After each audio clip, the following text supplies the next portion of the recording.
Welcome to CFRI Cystic Fibrosis Community Voices, a video podcast series created by and for the cystic fibrosis community. Hello, and welcome to CFRI's CF Community Voices, coming to you from our home studio in Palo Alto, California. I'm Sue Landgraf, Executive Director of Cystic Fibrosis Research Incorporated, CFRI, and I'm very pleased to welcome our viewers and listeners. We have a very special program ahead, but before getting started, I want to thank our generous sponsors, Vertex Pharmaceuticals, Chiesa USA, Gilead Sciences, Genentech, and Proteostasis Therapeutics. I also would like to note that no information presented in this podcast is intended for a patient's diagnosis or treatment. We hope you enjoyed the podcast. Thank you, and let's get started. So I'd like to introduce Lisa Greene. And Lisa is, as you all know, a mother of 2 children with cystic fibrosis. And Lisa has 2 children and lives outside of Seattle, Washington. Lisa is the author of Parenting Children with Health Issues, a part of a series with Dr. Foster Klein. And Lisa has completed the Parent Coach Certification Program at the Academy for Coaching Parents International, the Love and Logic Facilitator Training Program, and is a certified positive discipline educator. And she's a very positive and important force in our overall CF community. So Lisa. First of all, I like to say, I don't have an MD or a PhD, but I do have MOM after my name. And did you know that mom upside down is wow? Did you know that? So we are all wow, right? We are all wows. So as mentioned, I have 2 teenagers with cystic fibrosis. My son, Jacob, is 18, and my daughter, Casey, is 16. And you guys know what it means to stay on top of that. And then with 2 busy teenagers and what life entails with having a teenager, my son just finished the grueling college application process.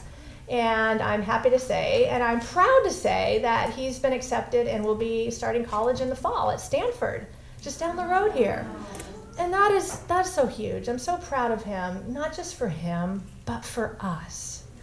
Because I think the successes that every one of our kids have in so many ways, and I see that, online, and I see that with all of us at all the ages and stages. I mean, it's not just about, being teenagers, but also, acrobatics and gymnastics. I mean, all the amazing, the horse jumping and barrel jumping. I mean, all the amazing things that our kids do is such a testimony to our resiliency, our strength, and our wow, right? Our wow. And our kids wow. Our kids wow. So Casey, my daughter, she's 16 and she's a sophomore, and she's also starting college in the fall, believe it or not, with a dual enrollment program where college credits count for high school. And so this is a really big time of transition, and it's a really big time of craziness, and it's a really big time of being unbalanced. So for me, personally, on a personal note, so I've got all that going on, and you guys know what all that entails. Then on a personal note, I'm a public speaker. And I travel around the United States and Canada, and I have workshops. In fact, unfortunately, I have to leave here today. I have a workshop in Loma Linda that I'm doing tomorrow morning, a couple weeks to Jacksonville. Anyway, I'm busy. I'm running around, taking care of things, managing things at home with my kids, and of course, doing everything it takes to run a business and earn a living. And then, as some of you may know, my husband, Carl, passed away unexpectedly of a heart attack 2 years ago. And so, breathe, be present, right? That's part of balance, being present, breathing. It's been quite a journey. And so now I'm also primary breadwinner and chief car fixer and yard maintenancer and solo parent, which is really hard. I mean, the decisions that need to be made, there's no good cop, bad cop. I was usually the bad cop. He was always the good cop. so I don't have my bad cop. I don't have my good cop now, so I try to wear both hats. Balance, yin and yang, light and dark. Psychiatrist Carl Jung said the word happiness would lose its meaning if we're not balanced by sadness, wow, take a moment for that one to sink in. I found that one, I'm like, wow. I think for me, on my personal journey, I think about the CF journey and then the grief journey of losing my husband. I can really appreciate joy and life and depth in a way that I never could. And I really appreciated Amanda's talk last night about CF blessings. And it's interesting, I have a slide toward the end that says the blessings of CF. And I think this is one of them, because this journey, if we allow it to, gives us a depth that actually we can connect with each other with. But when we step away from this room, I have found personally separates me from other people. And I'm going to talk a little bit about family life cycle in a few minutes here. And I'm going to just kind of share some insights that I've had about, wow, how does that affect us? But sometimes we feel real separate from other people because we're different. And so now I also see that in the widow's journey now with my widow's community. So it's the same kind of thing. It's a different journey, different plates, right? But it's a similar heartache. It's a similar path. How do we find balance in the midst of chaos? And how do we cope with being out of balance? So let's start with trying to identify what balance really means to us as a CF mom. The dictionary says that balance is a noun, or the dictionary definition of balance as a noun says an even distribution of weight enabling someone or something to remain upright and steady. Okay, the plates kind of gave a good definition of that. And the word balanced used as a verb means to keep or put something in a steady position so that it doesn't fall. The plates, that was also another good example of that, right? And so this picture right here is a great definition of a great example of the dictionary definition of balance. But I gotta tell you, I don't know about you, but that is not working for me. This is more like my definition of balance. And the question is, what is that elephant, at any given time that is affecting my life at the moment? So, I think it's important for us to think about the definition of balance being more actually like this, because this is more reality. And I got to tell you, as I was kind of working on this talk and I'm looking up balance, it's like in our fast-paced, 5 steps to anything, nirvana society, 5 quick steps to fix anything. It's like, 5 quick steps to achieve balance in your life. And I'm like, I am a balanced nirvana loser, L here. This is making me feel really inadequate because I tried these 5 steps and it is not working and I am not balanced. I'm out of balance, whatever that really means, right? So I really think it's important for us to realize that it is not about balance with a big B. And it is not about a dictionary definition. And it's not even about somebody else's definition. Every one of us in this room is going to have a different definition of what balance means for us. Now, I'm going to give you some ideas this morning. I'm going to give you what the literature says about, kind of what research says about some of the aspects of what balance can be. Because if there are elements that are missing, we are more likely to be out of balance. So I'm going to send us into a journey into our heads for a little bit today. But I also want to reach our hearts because they are connected, especially in us women. I'll show you a video that really talks about that in a few minutes. So the idea of being balanced or out of balance, see, I think balance is more like this, right? The ebbs and flows of life. Now, sometimes it's like this, right? But then, the key is to bring ourselves back into a more gentle, because I think it's never going to be like this. And if it does, I'd be wondering, something's wrong, right? Something's not something, and then it takes, and then 5 minutes later, here we go, right? Okay, because I always have that impending sense of doom when things are going too well. I don't know if you guys do, but I try not to do that. But I think life with CF has just brought that into me, that little sense of anxiety. But that's why it's important to stay present. So when you do find yourself here, enjoy it. Take a deep breath, revel in it, have a coffee. Just, thank you, Lord. Thank you for this moment of peace. Okay, so then how do we find balance in the midst of chaos, and how can we cope with being out of balance? And so I really want us to consider the fact that if we're out of balance, we're not doing it wrong. We're normal, and it's okay. Because it is so important for us, especially as moms, to accept this. And when we find ourselves in that place, whatever it may be for each one of us, wherever it may be, I want you to take a deep breath and give yourself grace and forgiveness and say, I'm doing my best. I am not perfect. I am human. Life is hard. It is okay. I am here right now. I am present.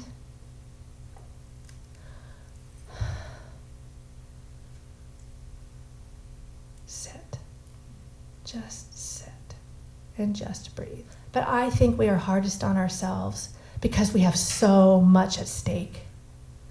And I'm speaking mostly for myself right now, but I think for many of us, we want to do it right. We want to do it right because our kids' lives are at stake every day, every moment. And we're under so much pressure to do it right. But I want to give you the love and the compassion and the grace to know that there is no one right. There's no one right. Okay? Yeah, there are certain things that need to be done mostly right, right? Okay, especially with medical. Adherence matters. We know that, okay? We know. Technique matters. Getting the job done matters, right? But as moms, as parents, as wives, as mothers, as spouses, as daughters, and, our extended family, we are human. And we need to give ourselves grace, compassion, and forgiveness. Okay, so the balancing act, quality of life versus the burden of care. So, as CF moms, we have some situations that are a little different than the average family, right? We have got a lot more that we're juggling. And I will let you know that, I work with a lot of different chronic illness audiences, and whether we're dealing with cystic fibrosis, diabetes, hemophilia, cancer, and any plethora of medical conditions that I cannot even pronounce, right? The details of the disease may be different, but the dynamics of the family and our emotions and our human development and our parenting and our relationships within our homes with our spouses and our partners, all of that stuff is very similar. And I found for me that having a roadmap, and this is what I teach in my parenting, having a roadmap, like having a map, helps us A, not get lost, B, when we get lost, find our way, and C, hopefully not fall over a cliff, right? Or run into a dead end or whatever, right? And so that's what I'm going to try to give you here today. Okay, so quality of life. If we had time, I would ask you, what is your definition of quality of life? And I can say every one of you will have a different definition. But there is some research about what goes into quality of life to get us our biggest bang for our buck. And of course, as moms of kids with cystic fibrosis and husbands with cystic fibrosis, and of course our kids themselves, we are constantly in a balancing act. Every day is a balancing act, right? How do we balance? We all know what goes into the CF care regimen. And we can all agree that the more accurate we are with our adherence regimen, the better of a job that we do at maintaining it, the more likely we are to increase the odds. Notice my language, because we all know there are no guarantees. The more likely we are to increase the odds that our kids and our loved ones will be healthier with cystic fibrosis, right? A lot of great medical treatments out there. And that's the great news. The great news is that there is a lot of great medical care that has extended the CF life expectancy. When Jacob was born, it was like 27. And we're talking median, and we know about statistics and what does that really mean, and maybe nothing. But, it does give us something, right? And now it's 41. So the bar's moving better. I mean, at least that shows us there's some forward progress. And we all, of course, all know that there are ends of the spectrum there. But the point being, because of the medical care we have, as intensive and onerous as it is and can be, it gives us that opportunity, that chance at a longer, healthier life. But on the flip side of it, there's a burden of care. It's huge. It's a lot of work. It's not just popping a pill in the morning and popping a pill at night. We're talking hours in the morning and hours at night, and sometimes hours in the middle of the day, depending on, health situation. So what is quality of life? Well, the World Health Organization says that it's an individual's perception of their position in life in the context of the culture and value systems in which they live and in relation to their goals, expectations, standards, and concerns. Wow, that's real definite, isn't it? Basically, it's what you make of it, right? It's how you perceive it based on who you are. And the medical quality of life definition, I mean, at least it's probably no more clear, but it's a little more short, is the patient's ability to enjoy normal life activities. And I like that. And of course, this applies to us too. So again, a balancing act of that, enjoying life, finding joy, living our life to the full, but also, maybe I shouldn't say but, I should say and also, right? And also, managing the burden of care. So let's talk about what quality of life as a definition is. And as I read off the description of these things, and I'll try to go slow, I would like for you, here's where you can start jotting down the things that you are drawn to. Like, oh yeah, that's something I'm drawn to that, okay? All right. So physical and material well-being includes financial security, health, and personal safety. Relations with other people include connections and relationships and time spent with parents and siblings and kids, relatives and friends and raising families. Social, community, and civic activities entail giving back, helping and encouraging others, volunteering, getting involved in Girl Scouts or Boy Scouts or CFRI, fundraising, mentoring, sharing with a friend a story, being there to give a hug. We have personal development and fulfillment, which includes intellectual development. I mean, that's kind of a big one for me, the track that I found myself on. Did not choose, by the way, but I welcome now. Understanding ourselves. Some of us are into self-help or, self-help seminars and stuff. And I love that. I think my foundation of being interested in that in the early years before I even had kids, because I've always really loved psychology, has really helped me to understand myself and how people work and dynamics and psychology and mental processes. Has really helped me over the years. So that's something I'm personally passionate about. Occupational pursuits. Many of us have jobs. We all have jobs. Some of us are working outside of the home, and all of us are working inside of the home. So jobs, occupational pursuits, college, careers, creativity, personal expression. Some of you are really creative and make things and make beautiful things and do beautiful things and write beautiful things. So lots of room there. Recreation, just fun, right? Socializing, participating, doing social activities, going out on a boat ride, getting together with people, having a glass of wine with the girls or a glass of coffee as the case may be. So recreation, having fun. And for a medical quality of life, independence. Of course, this was written for medical patients. And it's important for us to be able to care for ourselves. And not just for people with chronic illness. We all want to be able to be self-sufficient and care for ourselves. And however that may look, right? And so these are some of the areas that have been shown to impact a person's quality of life. And the higher we score in these different areas, the higher of a quality of life we have. I mean, this is actually a scoring scale that's used in tests, like for research. It's been researched since the 70s, Flanagan. And so the higher we score in all of these areas, I would like to say the more balanced we are, right? I mean, we're more well-rounded.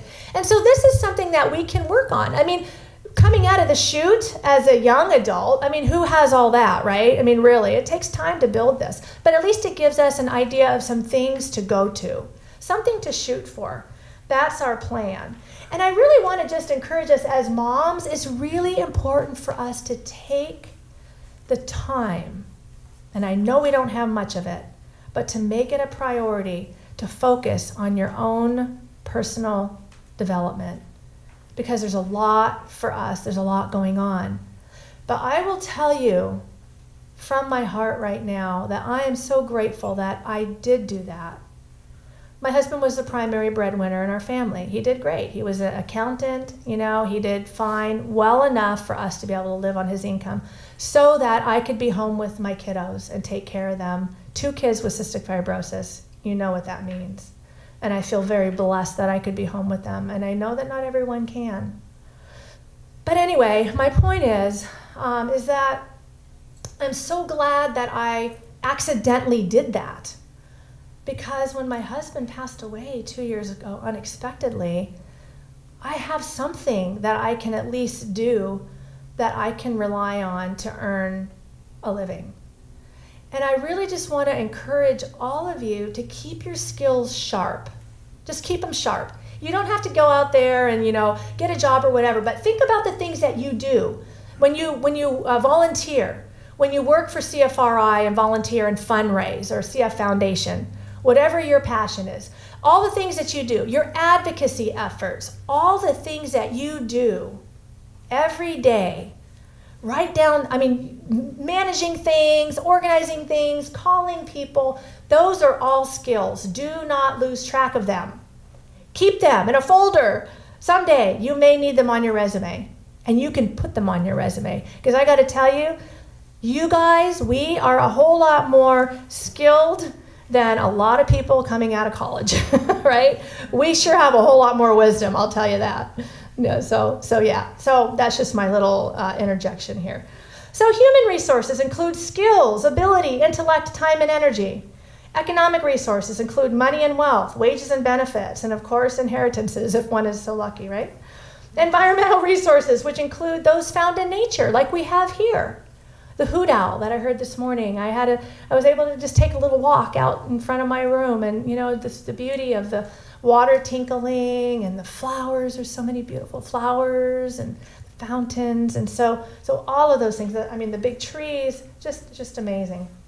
And social resources, which of course are found both inside and outside of the family. And I've already named a lot of those. Community services, sharing, caring for each other, communication and relationship skills, which is what I'm passionate about and I focus on. And of course our family history, our stories, which we will talk, you'll be writing more about later today. So as individuals and families, we all draw on these resources in order to create our quality of life. Okay, is it tracking so far? Okay, good. All right. And of course we all have strengths in these areas, and we all have weaknesses, right? Not everyone is blessed to have a trust fund or an inheritance, right? But yet we balance it. So, for example, some people in this room are connected to a really good social network. And so if you need a babysitter and you need respite, you've got grandma you can call, a good friend, somewhere that you can go to get respite. Others in the room may not have a good social connection because you've been moving around in places, and so you just haven't been able to do that. You're far from family. But maybe you have, stable and good enough, financial resources. So you can hire a babysitter to give you that needed respite. So, we have these resources that we use and we utilize, and we can kind of make up for some deficits in the other areas. So some of us in this room may have a friend with a condo on the beach. And if some of you does, let me know, because it'd be nice to go visit that. Just kidding. Others of you may not have a friend with a condo on the beach, but, you might like camping. And you might like a tent. And, this is a beautiful, beautiful place to do that and get into nature. So, of course, these family resources change over time and over the different seasons of life, and of course the different things that happen to us. My husband got laid off. He was an accountant in real estate for a home builder, and so we were hugely impacted by the 2007 dot-com bust. I mean, we were devastated. He was out of work for a really long time, and it was a huge trial. I mean, along with CF, as you can imagine, all that may be. So, of course, there are different seasons. And we're all probably in this room right around in here, okay? So launching children and moving on in midlife. Some of you, though, have families in late middle age, and I love that. Some of you with kids that have, 35 years old. Someone, right? Is that right? Yeah, I love that. And so some of you may actually be in that later stage there. And so, our resources change throughout the stages of our family life cycle, and they're impacted by the family life cycle. And so each stage has its own special challenges that are inherent with that stage and that come with it. Knowing some of the challenges can help us plan ahead, again, there's that word plan, and set our expectations appropriately so that we can stay balanced. And so, for example, we know that the time of teenage years is a time of experimentation and rebellion. We know that.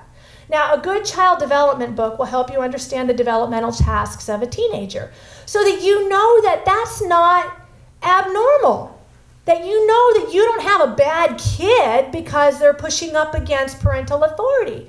You have a normal kid who is doing what teenagers are supposed to do, which is differentiation.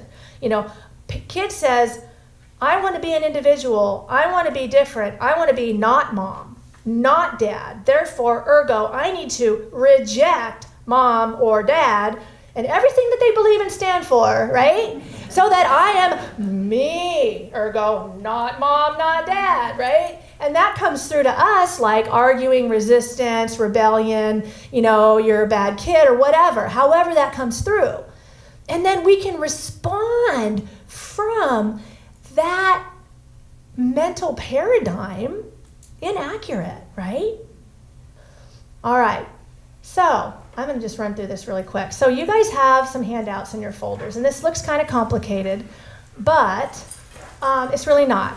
So what this is really saying is that, because you guys live it every day, is that every family has stress, which brings us out of balance, right? We have crises, we have transitions, we have stressors, which brings us out of balance.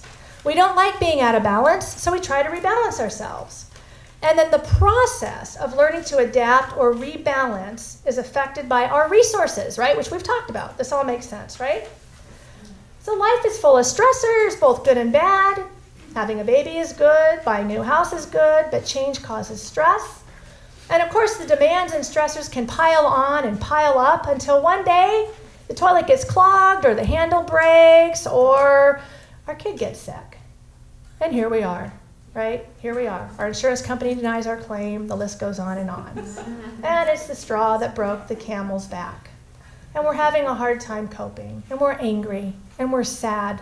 And we're devastated. And we're why me? And we're exhausted. And we're overwhelmed. Grief floods through us like a wave. We're out of control. We're out of balance. And so these strengths that we can draw on are called protective factors. That's what family scientists talk about when they talk about families. Protective factors. And the good news is that research shows us what the different protective factors are, so that we can be aware of them and we can build on them. So now we're really talking about the idea of resilience, because now we start moving into the part of my talk where we start to look at, so what do I do when I'm out of balance? What do I do when I get my whole life knocked out of kilter? That's about resilience. Resilience. And so if I had time, I'd ask you guys like, oh, what's your definition of resilience? And I suspect that many of you would say, well, the definition of resilience is like, it's like a rubber band. You get stretched and you come back into the same spot. You bounce back, you come back. And I like that. That's great. It's a great visual. But what I like even better, because it's so empowering, is the definition of the ability to bounce forward to become even better. Froma Walsh, in her book, Strengthening Family Resilience, says this: resilience entails more than merely surviving, getting through, or escaping a harrowing ordeal.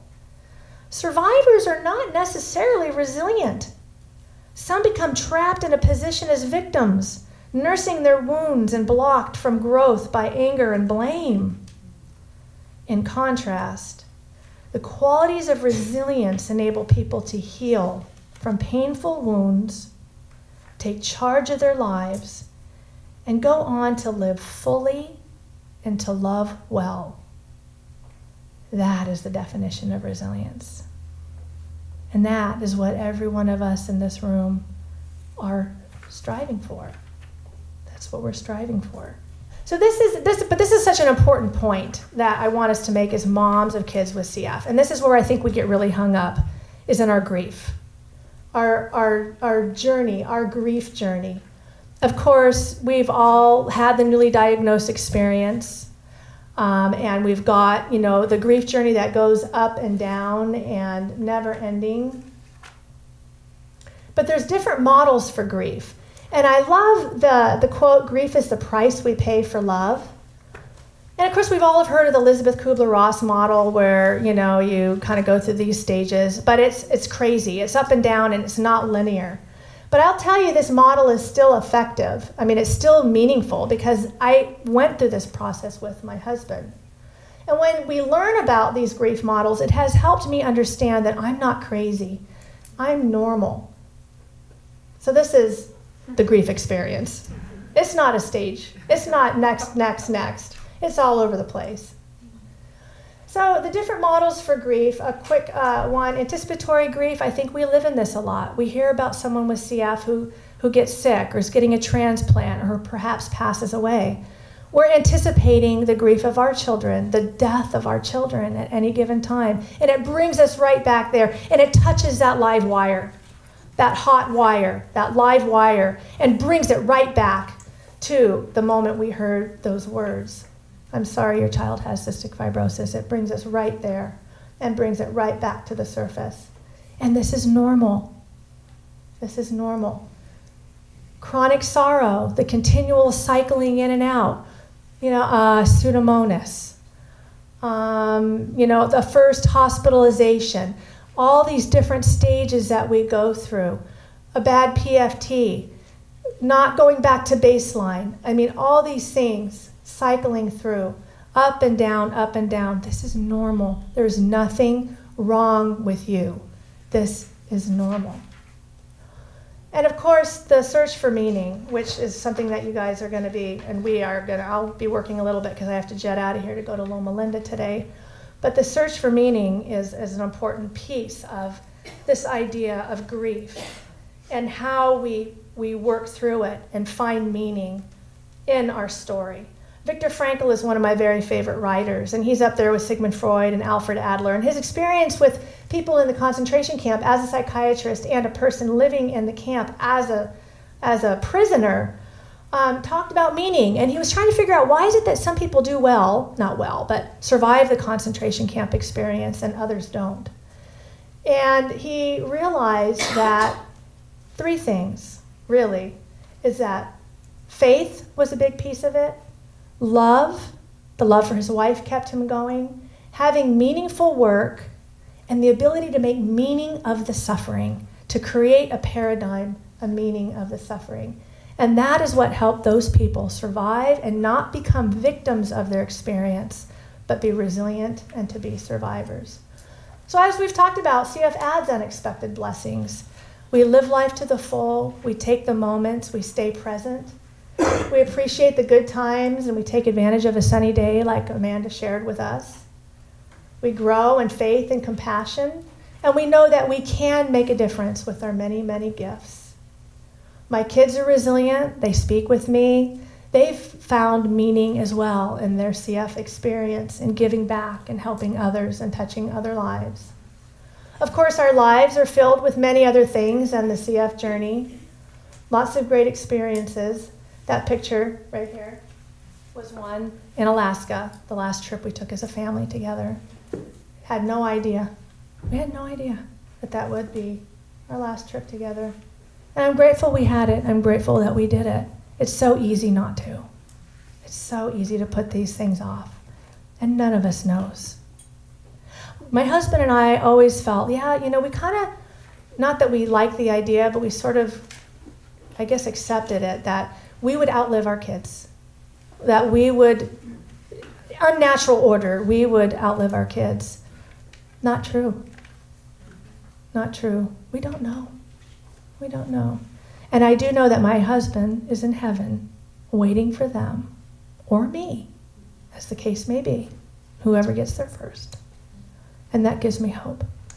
And that gives me comfort. So there is great hope. The future for all of us is unknown. Living with purpose and passion, gratitude, focusing on the positive. These are all things that I've taught about for years and years and years in my parenting classes. And they're all so true to this day. And that, I think this is why, one of the reasons we're able to be resilient through this walk of grief with my husband. I'm going to skip that. That was a Make-A-Wish. Seattle Seahawks. My son like, woohoo! So there is some positive to the CF journey, okay? Because we got to end here, so. Yeah, he was like, oh, Mom, what's happening to me? Pin up at Harvard, right? So yeah, I know that this journey is far from over, and I don't know how things are going to ultimately turn out for me and my kids. None of us do. But I can tell you with certainty that those who have a why to live can bear with almost any how, and that is by Viktor Frankl. And I can also tell you that hope sees the invisible, feels the intangible, and truly does achieve the impossible. So, thank you. Thank you.